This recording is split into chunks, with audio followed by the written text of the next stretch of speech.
Welcome to this edition of WPIAL Wednesday. Chris Ransom here along with Kyle Taylor. This is the first installment of WPIAL Wednesday, and Sunday we saw it on ESPN, Pine Richland. They aired on ESPN for the second year in a row, and I've been to that high school to watch games, and Phil Jerkovic was the star attraction, the star headline, and he had a phenomenal game.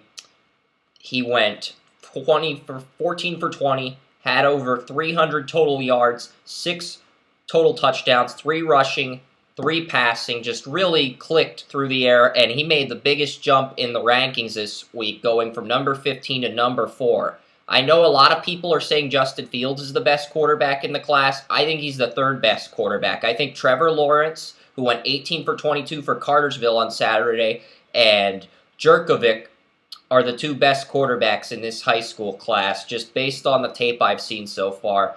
And Phil Jerkovic had an excellent game. Pine Richland retains their number 1 spot in the WPIAL rankings. We had Central Catholic entering the year as the number 1 team in our WPIAL preseason rankings, in our preseason show, and they did not take care of business. They lost. They got embarrassed. But let's get our what are your thoughts on Phil Jerkovic and Pine Richland first before we get to Central Catholic?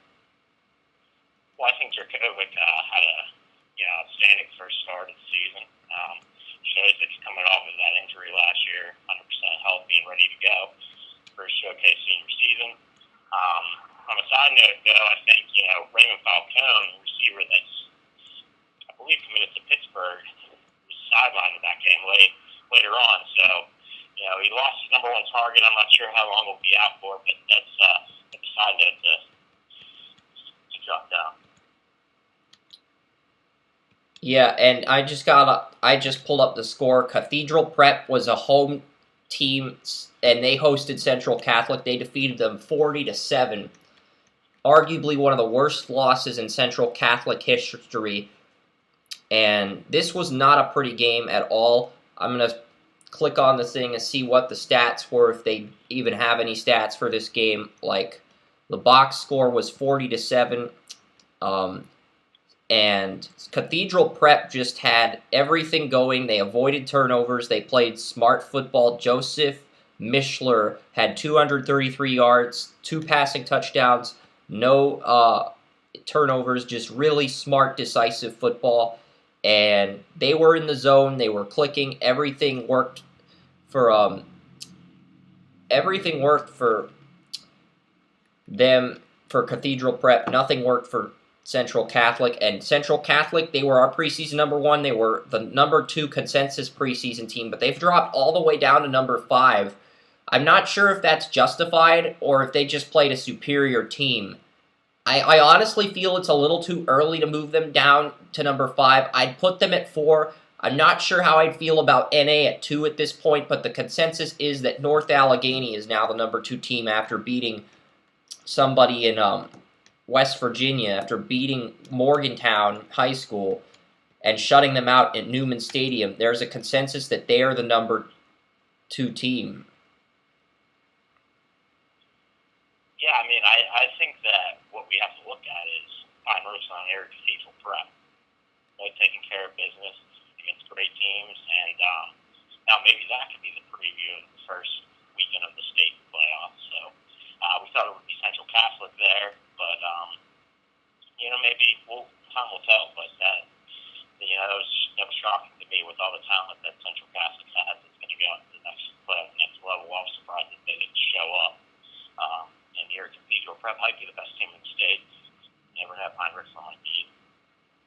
Yeah, that game between NA and Central Catholic is Pine Richland and NA will play the final week of October. Central Catholic comes to North Allegheny in a few weeks. But if Pine Richland and NA are able to maintain their number 1 and number 2 rankings, and they're both unbeaten heading into that final game of the year before the playoffs, that is going to be huge. But another school that got embarrassed, let's take a look at a school that got embarrassed here. Steubenville defeated Upper St. Clair 37-7. Wow, that's a pretty big upset by Steubenville's end. 30-point win over Upper St. Clair. Steubenville Big Red. I mean, they're always there. They're a factory out there in Ohio. They're one of their powerhouses. So I'm not surprised that they got the win, but I'm kind of surprised in the fashion that they did it and scored 37. Could make could make that North Hills Upper St. Clair game a little interesting this week. I think it's a little more evenly matched than one of our games of the week, 5A. Yeah, I mean, that's definitely a case. Stowe Rocks lost to Bethlehem Center. Grove City demolished General McLean. I know that Mars won their first game 26-17. North Hills defeated Shaler 45-17. North Allegheny shut out Morgantown 45-0, which is a huge reason why they moved up to number 2 behind Pine Richland.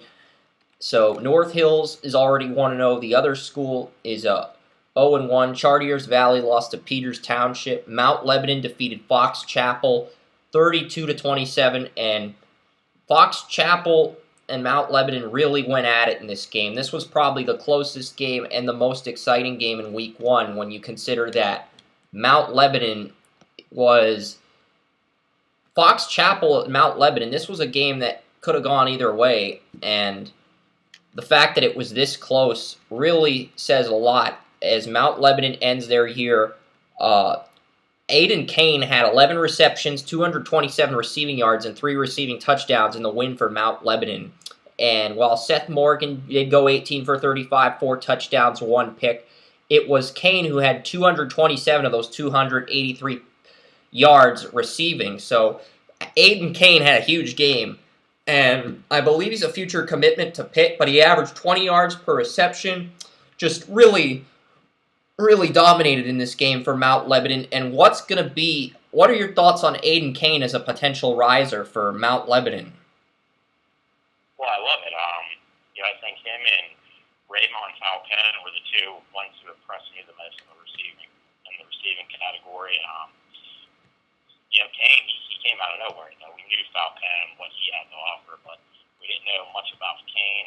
He came on, and Fox Chapel's on a bad team this year. They were one of our sleepers, so it's not like he's playing against a cupcake team. So I was really impressed with that from Kane. He's definitely got to move up. At least on our rankings, he'll be moving up. Yeah. So there's a lot to look forward to in that perspective. So I'm just going through some of the games here on the top of the page. I've got to refresh the top of the page before we get to the second week of games. And I'm trying to see if there's anything else that stood out. Glendale, Altoona got a narrow win. Woodland Hills, Gateway defeated Woodland Hills 35-23. Gateway, we'll take a look at this game because this is an interesting game here before we get to some of the Week 2 games where we can preview things. Because this is a game we were originally thinking about going to for game day. Yeah, that was the first game without George Novak, I believe. So. Yep. Interesting, to say the least. I'm trying to get some of the numbers for the players, and nothing's showing up. So they're only showing like videos, highlights. But Gateway did win 35-23 over Woodland Hills. And that's huge because Woodland Hills was supposed to be one of the teams that people thought was going to take a next step. So to see Gateway just go in there, technically it is a home game for them because they were playing near where Gateway plays. So it's definitely an interesting,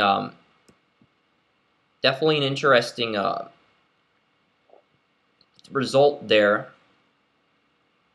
Yeah, by double digits too. Yep. So. I mean, maybe Gateway's back. They've been down for the last few years. Maybe they're back. I mean, they're a team with some, traditional power. So, not so surprised, but and tomorrow I'm more disappointed in Woodland Hills. Yeah, I'm more disappointed in Woodland Hills as well. This is a team that had some good players on tape. They just didn't step up. They didn't get much done.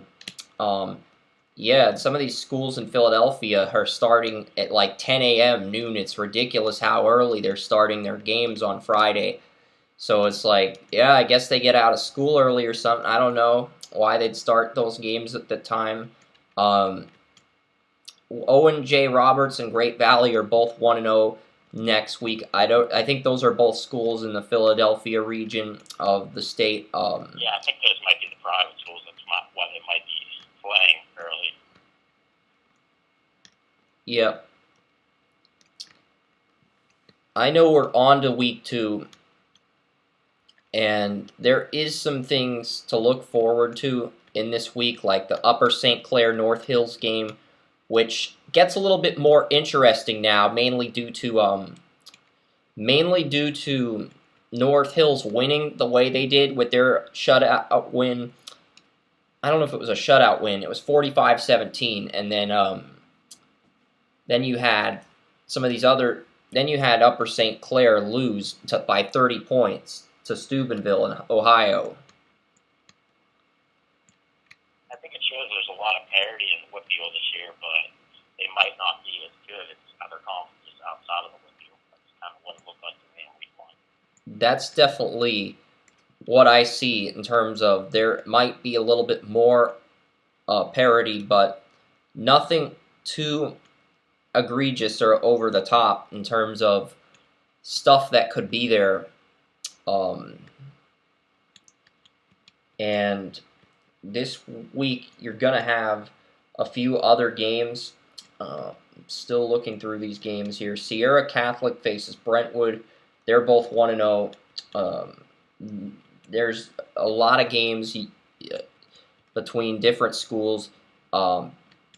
Mars faces South Fayette, and Mars got a huge win last week, and South Fayette's also 1-0. Do you think that South Fayette-Mars game could have huge implications with both teams at 1-0? Yeah, that's probably the biggest game in Quad A this week. And I know Mars is was our sleeper team to make a run, and South Fayette was one of the teams to be in the top 5. So, yeah, that could be like a semifinal type, matchup maybe later on when they're playing for the right to go to Heinz Field. The West Allegheny game got postponed. They traveled to Fox Chapel, who's coming off a loss, so that could be interesting as well. Fox Chapel had a nice showing against Mount Lebanon. They did. And Mount Lebanon is 6A, so. Yep. That's a level higher.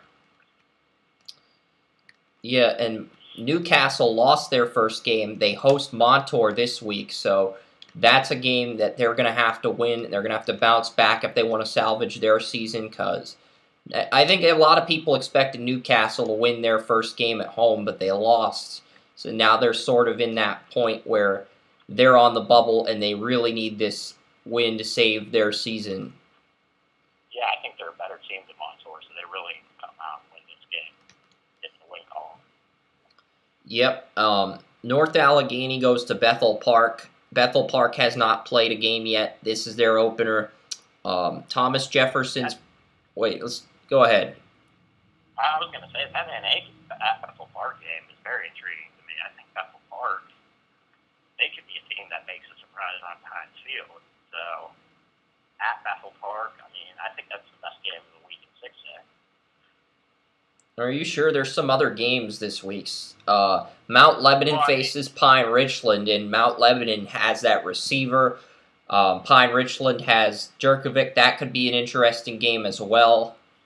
As far as individual talent goes, yeah, I would say that game. But as far as team, team versus team parity, I think, the NA at Bethel Park game is the one that's intriguing me. Yeah, Upper St. Clair versus North Hills. People expected both of those teams to be unbeaten. They're not. And North Hills is at home. So while that game has evened out, you could argue it's lost some of its luster as well. Yeah, I think, if anything, it looks like North Hills might be able to win that game. I didn't think so at the beginning when we made our preseason predictions. But, now after St. Clair didn't come to play out there, Steubenville, it's a much more closer game. Yeah, and there's definitely some... I was going to say, what do you think about the Keysport Franklin regional game? That was the game that I highlighted for this week with rising linebacker from McKeesport. I think McKeesport should win this game. McKeesport also has Carlinos AC at running back, and he's somebody who can get pressure. Johnny Harper is a very good safety for McKeesport as well. They also have Leighton Jordan at linebacker, who we talked about before the show. So McKeesport has some pieces, and Franklin Regional has a good linebacker in Bryce Lauer. So I'm really curious to see what's going to happen in that game, because both teams have good linebackers. What do we both? We both have McKeesport going high too. Yeah. Maybe making a run in the state championship. Exactly. I'm going to keep an eye on them all year. Yep, and that's big. So you're looking at that as well, because that's going to be a pretty big point heading into this week with those two teams.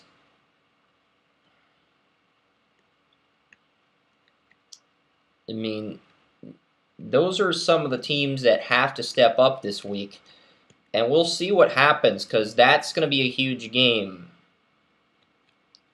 Tell me a little bit about Thomas Jefferson and who they're lined up against this week.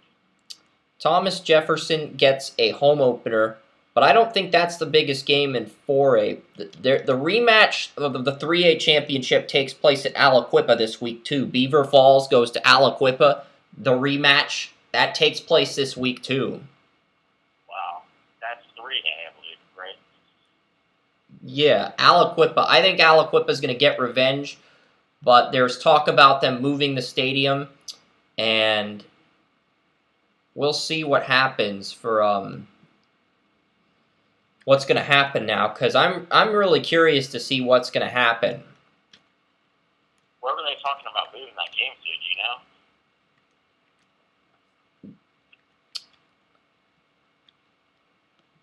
There was talk that they were going to move that game to another part of the stadium.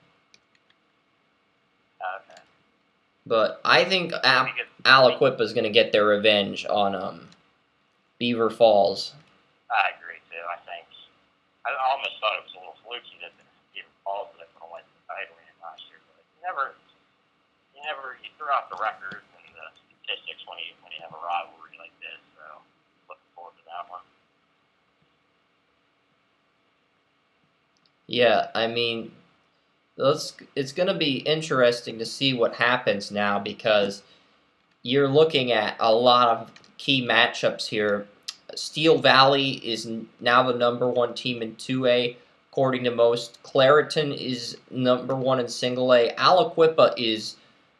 Beaver Falls isn't even in the top 5, because their game, they didn't get to play last week. So they're putting Aliquippa at #1 now. Thomas Jefferson. South Fayette's either #2 or #3 in most polls, and even with the loss, Newcastle is still considered #5. They're not that #2 or #3 team that people thought they were in the preseason, but they're still considered a top 5 team, even with the loss. Yeah, it's kind of surprising to me. I guess they have the talent. They have Willie Cooker's younger brother, I know. He needs to round up the troops and get them going. Yeah, and somebody put Fox Chapel in the 5A rankings, even though they lost. Same with Woodland Hills. Even though they lost, they're still in the top 5 in some rankings. So that's pretty surprising. That's kind of a slap in the face to North Hills if both Fox Chapel and Woodland Hill get to remain in the top 5 for 5A, and North Hills doesn't after their statement win. Yeah. Where do they have Upper St. Clair, do you know? They don't have Upper St. Clair in the rankings at all. Okay, well, they don't deserve it after last week's show. Yeah, that's true.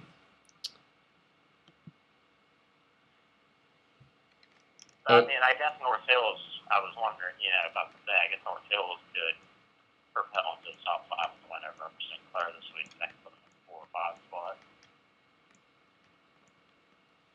Yeah, and it's going to be cool to see what happens as the road to Heinz Field is going to start pretty soon.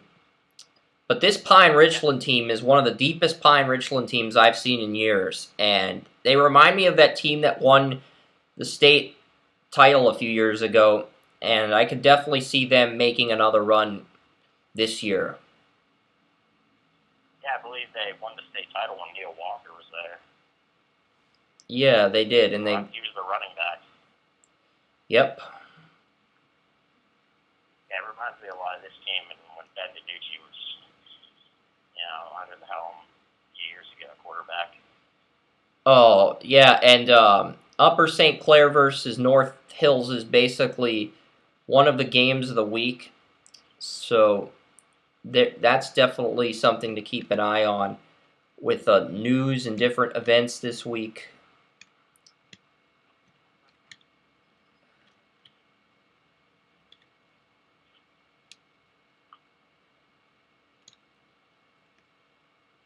Okay, so the Beaver Falls game is going to be at Carl Ashman Stadium. It's been moved to, I don't know where Carl Ashman Stadium is, but that game has been moved.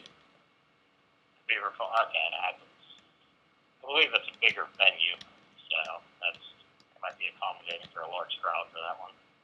Yeah, I'm guessing that is a bigger venue with those games. So outside of Phil Jerkovic, I mean, who else can make a stand here in the WPIAL among 6A quarterbacks? Because I think there are a lot of different players who could potentially do something.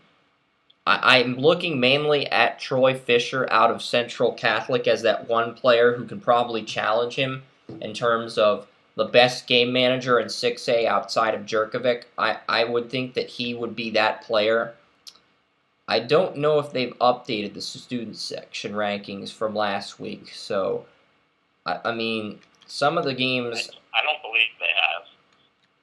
Yeah, Pine Richland is still the number one. Pine Richland has jumped Central Catholic as the number one team, and nothing else has changed, though. Everything is exactly the same. So it's going to be.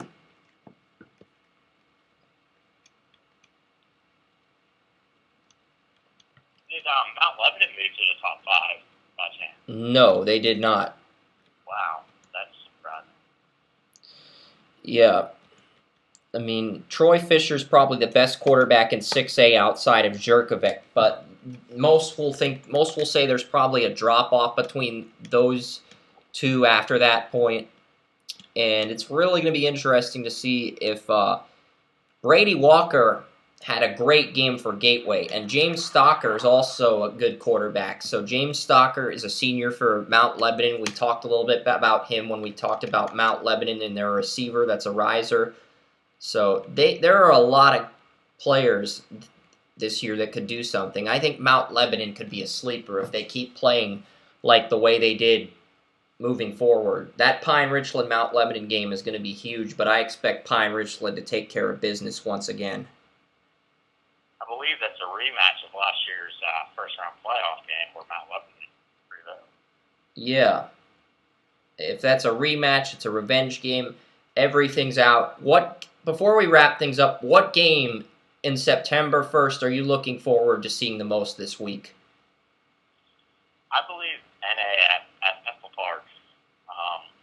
I wouldn't be surprised if Bethel Park shows everyone what they're made of. That town there's been a buzz in the air about this team that it reminds me of the Bethel Park team of '09 that went to the state championship. So that's the game I'm curious to see. I want to see how Bethel Park is, and I want to see if NA is good. How about you?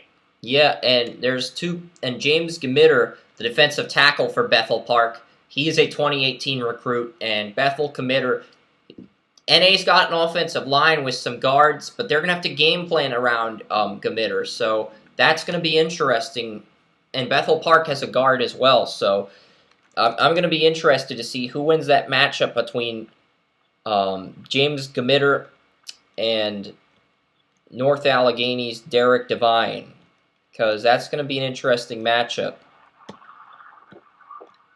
Elijah Boyd is also in NA, so he could be a recruit for 2019. So NA has got a lot of talent, but at the same time, we could see a surprise with Bethel Park pulling off the win.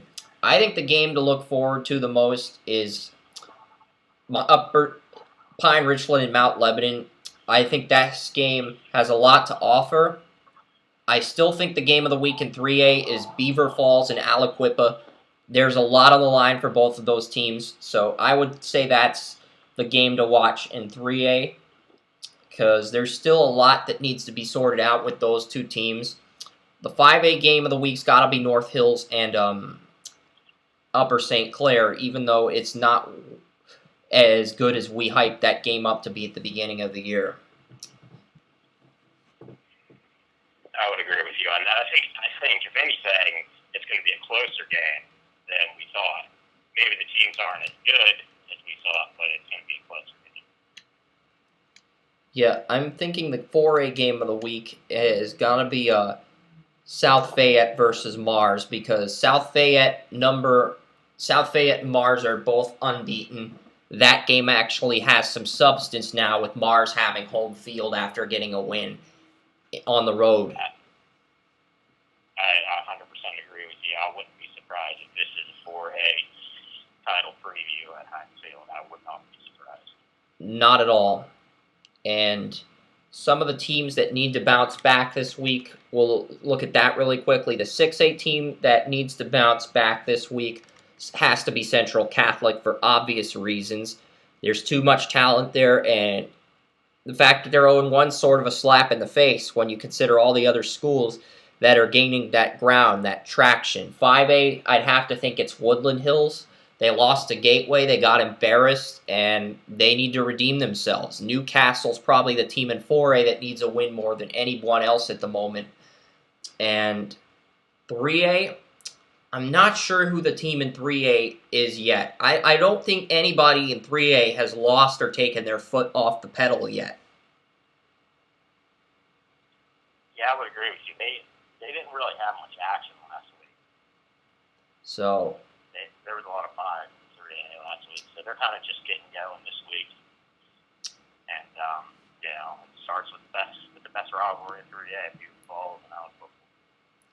Yeah, it does. It starts with the best rivalry, and there are going to be a lot of good rivalries throughout the year, and we'll see what happens, because these games for Bethel Park and NA and Central Catholic Shaler are huge, because they lead into games that could be taking place next week, and I'm curious to see if Phil Jurkovic can maintain the strong play he had on ESPN versus a WPIAL team like Mount Lebanon. Is the team in Ohio he faced that bad, or is he that good? Can he maintain that play over the course of a season? So that's something I'm a little bit curious about.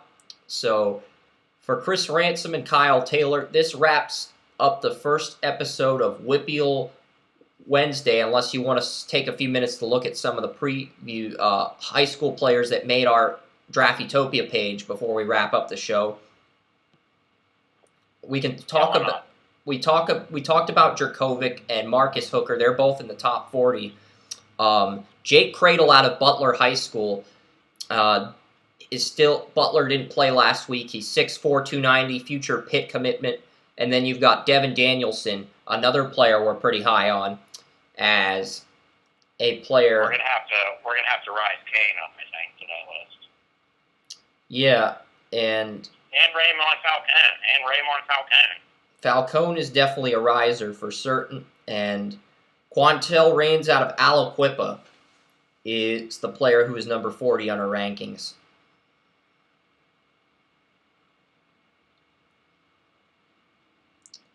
So there's a lot of good things to look at here, and I do buy the hype behind Jurkovic. I think him and if I had to say right now, I think Trevor Lawrence and Phil Jurkovic are the two guys in the class of 2018 that have a chance of being first-round picks in 5 years from now. I know a lot of people are talking about Justin Fields.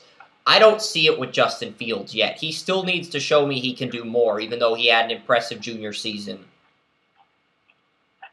Yeah, I think if anything, it's Lawrence and Jurkovic are headlining that class. Yeah. So there's definitely some things to look at here. And this episode's been 29 minutes, 22 seconds long. I am going to end it at the 30-minute mark, regardless of what we say. But some of the other honorable risers outside of Cradell and Devin Danielson included Chase Cota out of South Method in Oregon, Artur Sidkowski out of IMG Academy, and Jack Wilson of Juniperpo Serra High School in Seattle. So there's a lot of talented players in this group.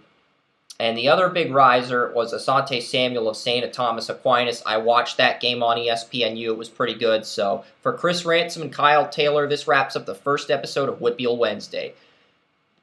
Enjoy the games on Friday and drive safe.